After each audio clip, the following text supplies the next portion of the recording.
समाजाच्या आरक्षण उपकरणीबाबत मुंडन आंदोलन घेण्यात आलं होतं। त्या अनुषंगानं आज या ठिकाणी मी व माझ्याबरोबर असलेले समाजातील कार्यकर्ते यांनी या ठिकाणी मुंडन केलेलं आहे।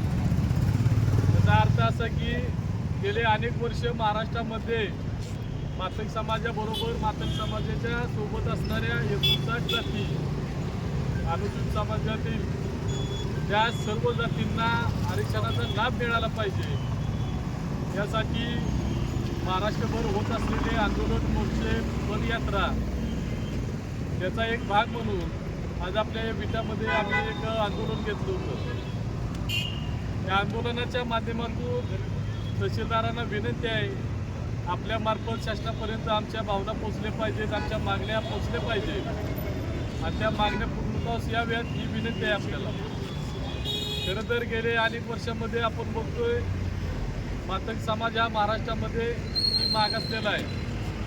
शिक्षणाच्या बाबतीत असेल, नोकरीच्या बाबतीत असेल किंवा राजकीय क्षेत्रामध्ये असेल, जो लाभ समाजाला मिळायचा तो मिळत नाही।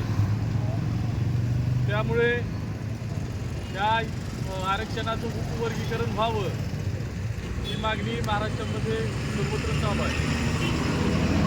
यामध्ये जी समिती नेमलेली होती शासनाने, बदल समितीचा अहवाल माननीय मुख्यमंत्री यांच्याकडे गेलेला आहे, पण काय झालं कुणाच ठाऊक, कोणत्या दबावामुळे का असना पण या अहवाल कुठेतरी थांबलेला दिसतोय, त्याचा निर्णय झालेला नाही। त्यासाठी आज ही एवढी मोठी लढाऊ भूमिका या ठिकाणी घ्यावी लागते।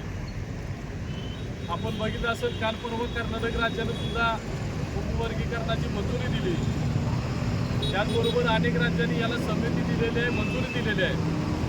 आमचंही तेच म्हणणं आहे, आपल्या पुरोगामी महाराष्ट्रामध्ये या उपवर्गीकरणाची अंमलबजावणी व्हावी आणि लवकरात लवकर याचा निर्णय झाला पाहिजे। अन्यथा आम्ही आणि वेगळ्या पद्धतीनं आंदोलन, मोर्चे आणि पदयात्रा याच पद्धतीनं आझाद मैदानावरती करणार आहोत।